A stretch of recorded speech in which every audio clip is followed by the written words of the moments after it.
Hi guys, welcome to another episode of It's Critical. I'm your host Kritika Singh, and in today's episode we have Roshni Sanghvi, a plant-based sports nutritionist with us. Roshni is also India's first vegan bikini athlete. Today we'll be talking about Roshni's nutrition journey and how she helps people in their diet and overall well-being. Let's hear more from Roshni herself.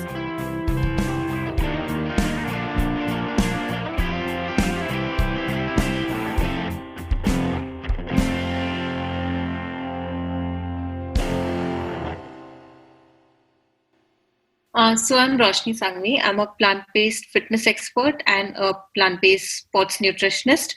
I've been in this field for about 10 years. I have my master's in something completely different in clinical psychology. But now what I see, even when I got into fitness, I used fitness as a form of therapy to work with people because fitness is therapy. In fact, people going through any kind of, psychological issues, be it depression, anxiety, fitness is prescribed. Even for couples use it as couple therapy. But even people with regard to eating disorders like bulimia, anorexia, food aversions, body image issues, fitness is a form of therapy for all of that.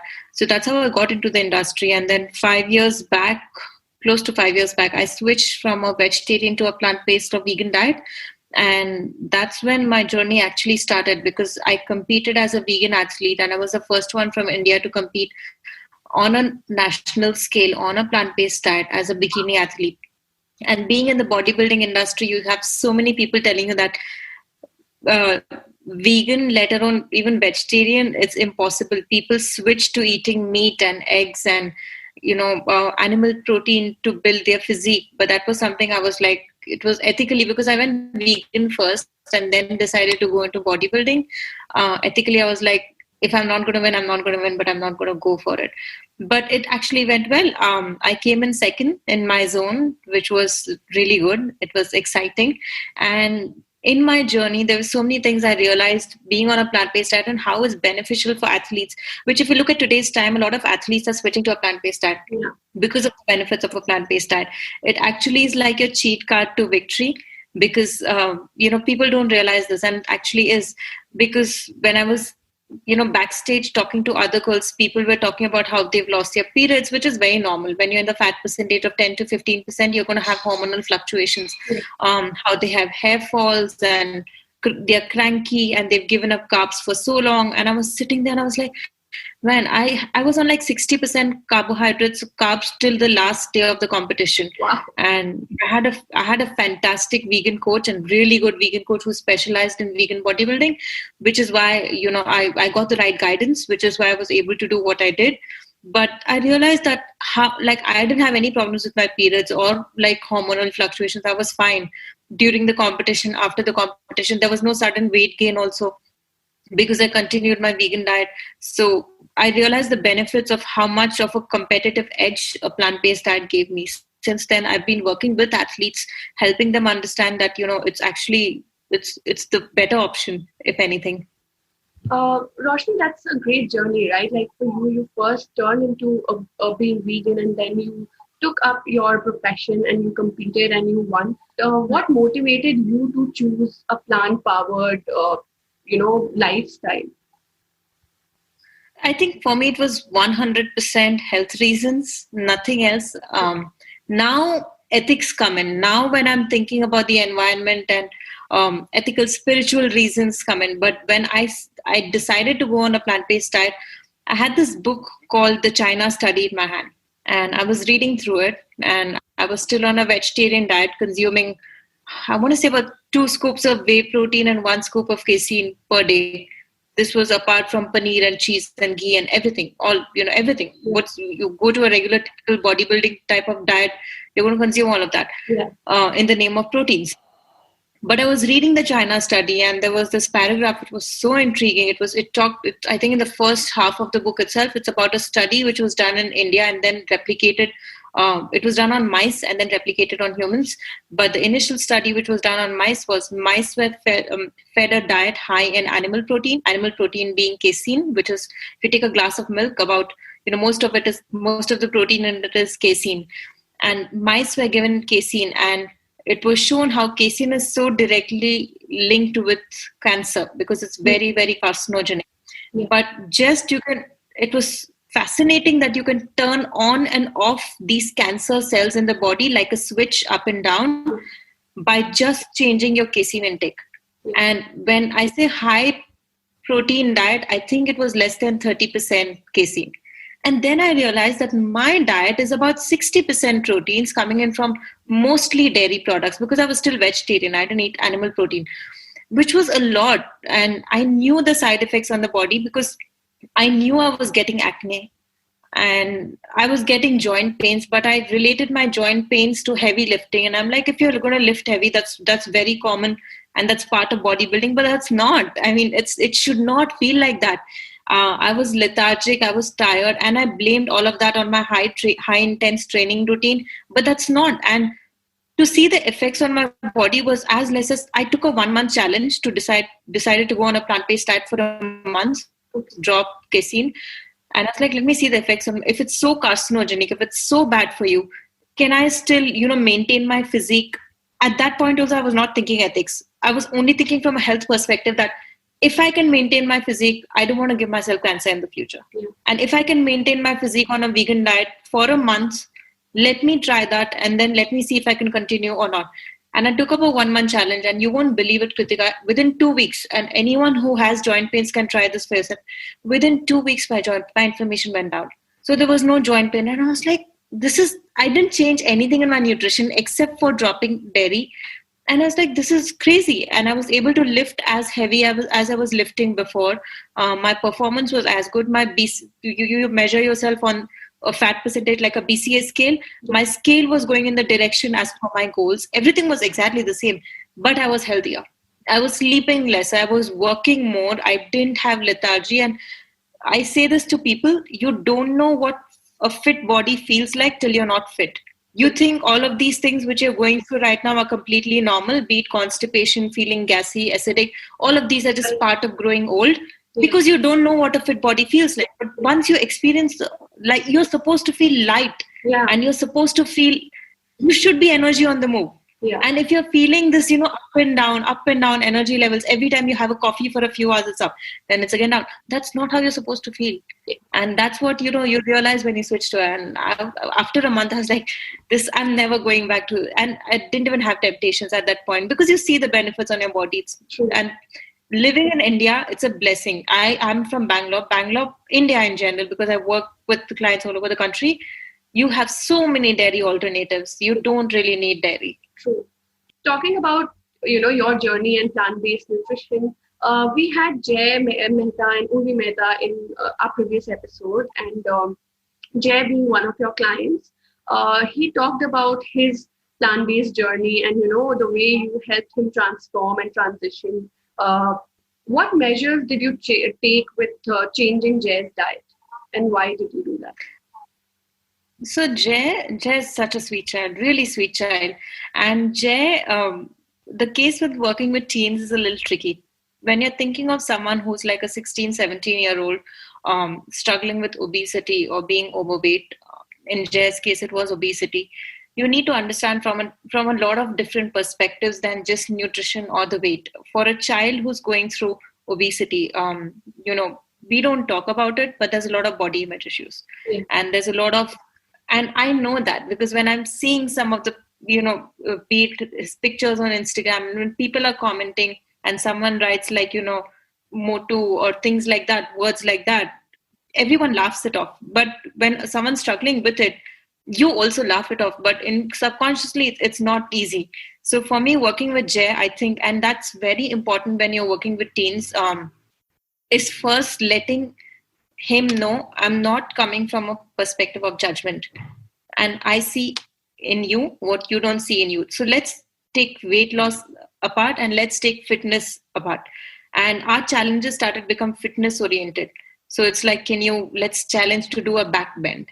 Can we challenge to reach this number of push-ups in this much time? So if it's more fitness oriented and not coming from a weight loss, even the kids are more likely to open up. And, and Jay respects me a lot. It was actually not at all challenging for me because Jay's mom was very supportive. Urvi was very, very supportive in terms of everything that I worked with him. So we used to, find ways. How do you make this child eat vegetables and fruits and lentils and pulses and still enjoy his meals? And if you look at Jay's plates, even now, if you look at his daily food intake, he's having like Thai curries and stir fry noodles and pad Thai, and he's having all these things. And that's the only way to work. You can discipline. You can discipline adults. You can't discipline kids. You shouldn't even try to. Let them be kids. Let them really thoroughly enjoy this transformation journey. Switching to a plant-based diet also wasn't hard because Jay's mom was very proactive in terms of finding dairy alternatives. So she reached out, she found non-dairy milk and non-dairy curd and non-dairy buttermilk and cheese and all these options available. It's very easily available. But she did her research, and then we sat together and we found a few options, and Jay still continues to have all of these, and we have these weekly targets, and he still continues to have his KFC once in a while and his McDonald's or whatever he feels like having once in a while. And I actually am one of my obviously because he's a child, he's one of my favorite clients. So every now and then Jay will message me, hey, can I have a cheat meal today? I never tell him no. I don't have the heart to tell him no, but then he respects that. If I'm doing this, then I'm going to be consistent with the other aspects of my fitness and lifestyle modification. But in general, with Jay Start or any of my clients, I never do a don't. I do a do. And there's so many do's, don'ts automatically cancel themselves out. Example, with Jay, one of the thing is before every meal have a cup of fruits, and that's for multiple reasons. Fruits they act like negative calories. Fruits are very, very antioxidant, so a lot of oxidation effects of the oils in the food, which happens, and inflammation effects of oils in the fruits will combat that. Fruits fill you up, then you don't have a lot of how a human taste buds, we have 5 different types of tastes. Yeah. And how you have a full meal and you still have craving for desserts, because no matter how full you are, you still want a little bit dessert because you're not satisfying your sweet tooth. Now you start your meal with a fruit, you've satisfied your sweet tooth, you're not going to crave for that particular taste later on. So automatically you won't have dessert. So it's a lot of, as long as you have a cup of fruits, as long as you have this, then you can eat whatever you want. And with Jay, automatically that cancel.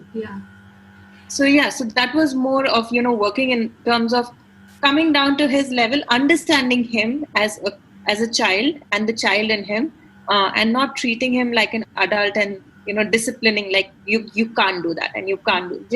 Jay has like I think 2 or 3 cheat meals a week, and he thoroughly enjoys them. But then he also has the discipline. He's developed that discipline that okay, it's Wednesdays and Saturdays and Sundays, and the other days is like I'm going to eat what is cooked at home. And Urvi is amazing. She's an amazing cook, so she makes sure that other meals also equally fun. And Roshni, talking about fixing up Jay's diet, like in general, when you're working on your clients' diet chart, what are the parameters that you definitely keep in mind while preparing their meal charts? One is preferences. Preferences is a huge, because I'll give you an example. Like Kritika, what kind of breakfast do you like, hot or cold? I like cold. You like? Oh no, sorry, I like hot. I like. If I force you to have like a smoothie bowl, it tastes like a deconstructed ice cream. It literally does, and it's delicious. It's yum, but it's a cold breakfast. You won't like it, no matter how yum it is. You're not gonna. So small parameters like does the client have time to cook? If the client only has 20 minutes to cook, and giving this elaborated but really good recipe, the client is going to skip. You don't have time. How are you going to put that in? So time is very important. Lifestyle is very important. Let's say someone gets back home at 8 in the night, and I'm telling the client, hey, your dinner has to be your lightest meal, so I want you to have a salad and go to sleep. But this person has worked the entire day. This person is really struggling through getting, paycheck to paycheck. This person looks forward to coming back home and having that one meal, watching TV together. That's important for this person. So even though I really force the client, and the clients are, they want to listen to you, but for the next maybe 2 weeks, maybe 3 weeks, and then be like, this is not happening, this is not for me. So understanding stressors throughout the day, our stressors go up and down. Like you were mentioning that your first half of the day is dedicated towards this task, middle is this, evening is this. Whatever task has the most stress level, Yeah. your food intake will accordingly change. So, all of us relate. So understanding lifestyle, spending that extra half an hour, just talking to the client and asking, what about this? What about this? And, understanding different aspects, that's very, very important. And like you said, people have a preference of, I don't like solid food, I don't like liquid food, I don't like cold, I don't like hot. So even small changes, but when you put it in the meal plan, they also won't realize it, that you've done these small things. They're more likely to stick to it versus, just giving a random meal plan, which could be very nutritious, very healthy, but might not fit the client's likes and dislikes. And all of us have a liking. In Jay's case example, he had a thing for fried food. He loves fried food. So what Urvi's done is, and Jay's mom, and she's done a fabulous job. She got him an air fryer, and he still continues to have his pani puris. He still continues to have his samosas, but they are air fried instead of fried. So he's still getting that, crunch and the feel of eating fried food. At the same time, not really unhealthy. So understanding the client's likes and dislikes is extremely important. Forward, when people talk about plant-based diet, the major issue that they face, or at least they think about, is will I be getting my protein? Will I be getting my B12 and all the nutrients that's needed for my body? What is your comment on that, Roshni? I mean, if you're eating घर का खाना, how do you know you're getting everything? It's any diet is a diet, and requirements change from person to person. So instead of putting plant-based diet in terms of this is lacking, that is, which by the way is not, because the plant-based diet in general has a lot of fruits and vegetables, very high fiber content, which helps you in the absorption of micronutrients. And fruits and vegetables are the highest power-packed micronutrient things in the world compared to any other food, meat, eggs, everything included. Yeah. So if you're looking at food in general, plant-based food has maximum amount of micronutrients. You don't tend to have any kind of nutritional deficiencies. Like recently, James Blunt, the singer James Blunt, he was diagnosed with scurvy, and his thing was because he started going on a keto-ish or Atkins diet, which was very high in meat. Yeah. And if you're consuming something which is high, meat has no micronutrients. If you look at like a slab of meat, it's animal protein, cholesterol, saturated fats. It's no micronutrients. But if you look at like, broccoli or like, apples or anything, any plants, it has a lot of micronutrients. You don't have any kind of micronutrient deficiencies in general. That being said, person to person will differ. Let's say you're pregnant, then your requirements are going to be different. Let's say you're an athlete who trains for 5 hours a day. Yeah. Then your requirements are going to be different. Let's say you're on a calorically restricted fat loss program. Your requirements will be different. You're eating lesser calories, you're getting in lesser micronutrients, but your body might need more. Yeah. Your requirements will be different. Let's say you have hormonal fluctuation like PCOD or thyroid. Your requirements will be different. So no specific nutrients on a plant-based diet are lacking in general, but person to person it differs. That's why it's highly important, at least once a year, sit with a nutritionist and design a meal plan. People don't think of investing here. But I'll give you a small example, Kritika, and I feel so bad for people like this. Like, let's say you heard a diet fad over the internet to switch to pink salt instead of table salt. And you made the switch to pink salt, which is okay. Pink salt has a lot of nutrients, but pink salt lacks iodine. Pink salt has no iodine. Table salt also doesn't have iodine. Only iodized salt has iodine. Okay. Let's say you're someone who lives in India who switched to pink salt. You're not getting your daily dose of iodine in. Yeah. And we don't eat a lot of sushi or sea vegetables. Yeah. We don't. In Indian diet, we don't eat it. If I take my parents to a sushi restaurant, they won't talk to me again. So we don't do it. Sushi and sea vegetables have a lot of iodine, but we're not getting it from there either. And we were getting it from salt, and we are not getting it either. In a few weeks, you might have hypertension problems, or you might have thyroid problems. And you go to a doctor and you say, I have hypertension, or you have these symptoms, and the doctor will diagnose it's either thyroid or hypertension, both of which are caused due to iodine deficiency. The doctor is going to directly give you medication for thyroid or hypertension. Doctor will not sit with you and ask, what kind of salt are you using? They won't. They don't have the time to. They don't even know. It's something a nutritionist says, a doctor doesn't do. So you go home, you're taking medication for a problem which could be fixed by salt. And this is just one thing, but I could give you like 100 different micronutrient examples, and no one can do this except a nutritionist who's going to sit and make your plan and make sure that every single box is ticked off. So as a health insurance, investing a few thousand rupees to a nutritionist is much better than taking a medication for the rest of your life, which you probably don't need. True. Yeah, so I would say that, differs from person to person. What differs from their lifestyle, but I cannot exactly say that this is lacking or that is lacking on a plant-based diet. Thanks. I mean, thank you so much for shedding light on that topic, because there's a lot more into nutrition than just, oh, I lack protein or I like vitamin D. Like you said, everybody is different, and individual's requirements differ from each other. So making sure that we have a balanced diet is essential. And go before you have disease. Don't go after you go to a doctor and you're diagnosed with something. Why do you want to wait for that? Yeah. You don't know what you're eating and what you're getting, what you're not getting from the nutrition. So just once in a year, make it a yearly routine, every Jan or every Feb, whatever you want to. Just go and make sure everything. You go for a general health checkup. Yeah. Don't go with an expectation that something is going to go right, or you just go for a general. So just go to a nutritionist once a year. Yeah.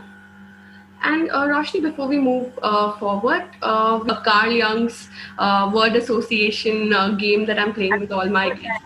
I've never done it though, but I feel like I'm on coffee with Karan. So let's go. I'm excited.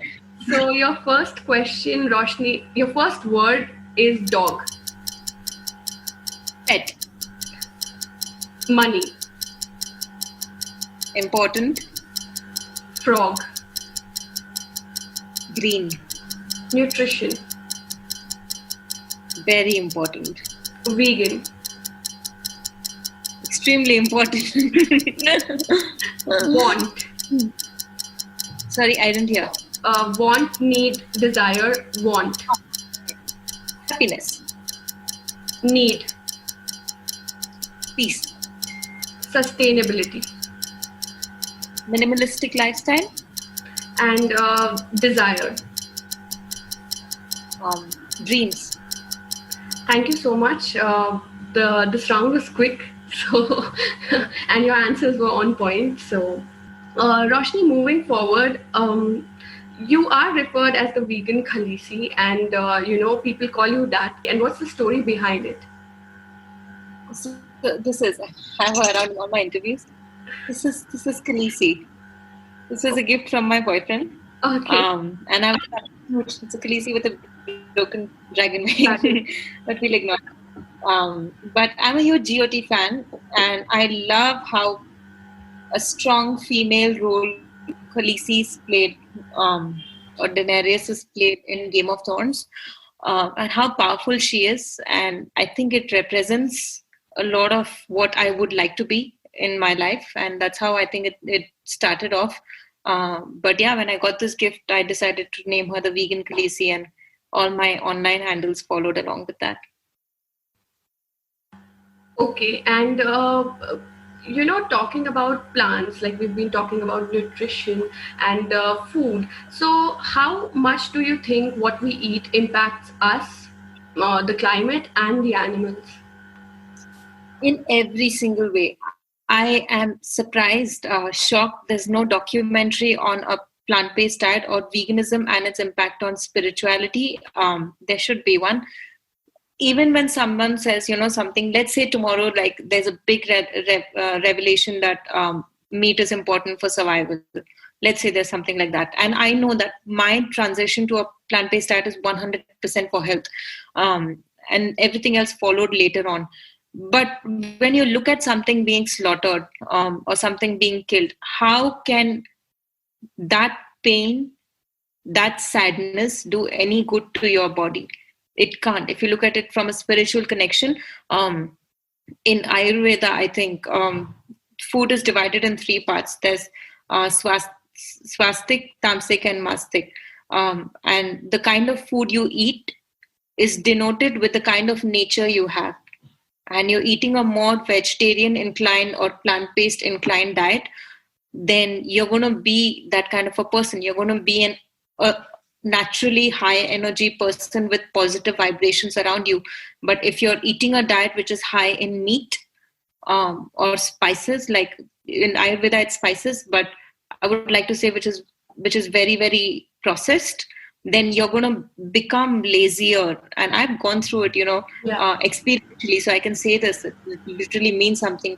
You become like a lazier person, a lethargic person, also angry person. Your emotions change so much. So if you do any kind of thing for spiritual upliftment, or if spirituality is something you think about getting into, not religion, spirituality, then plant-based diet is the most inclined in terms of being a spiritual diet. In impacts on the environment, we don't realize so many things on a daily basis. We take things for granted because we are privileged enough to be able to be in a position where we can take things for granted, and not a lot of people are. And the amount of impact a non-vegetarian diet or a meat-heavy diet has on the environment, if you read some of the statistics, you're going to be shocked by the numbers. You're going to be so shocked by the numbers. How much a little patty of meat, the amount of water which goes into just making a small patty of meat, you're going to be just surprised by how can you, you occupy such a small place in the environment. How can you create so much of a damage and to the world around you and not have anything and just say that because I like the taste of it? It's not fair. It's not, it's not okay, and it's not your choice. It's a world we all share. It's a space we all share, so it's not your choice. There's people think that after you transition, after a certain point, don't you crave cheese? Don't you crave genuinely speaking, and being a cheese lover, when I say cheese lover, like 4 cheese pizzas from Domino's per week kind of person. Yeah. So coming from there, you actually don't. And if you actually absolutely don't crave, because we start relating things. Yeah. And if it's in front of you, like if a glass of milk is in front of me, the first instinct is to throw up. Yeah, true. Happens. Yeah, that happens after. You don't have to force. Yeah. I would never, and I wouldn't even.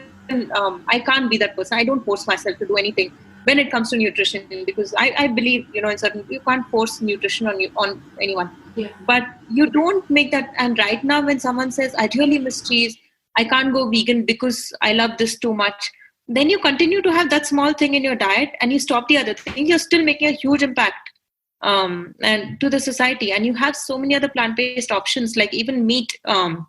Because my boyfriend transitioned from non-vegetarian to vegan, and we have a lot of meat alternatives all the time. And I don't think any of us miss, dairy, or you don't do it after some time.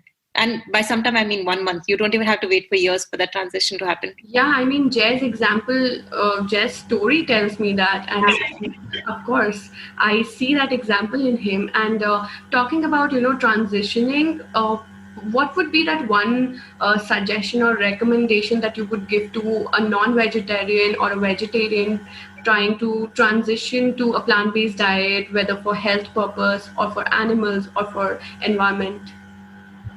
Depends on what is the motive. If someone wants to transition from a health perspective, the China study is a hard read. It has a lot of scientific words, and it's scientifically written book. It's little hard to read.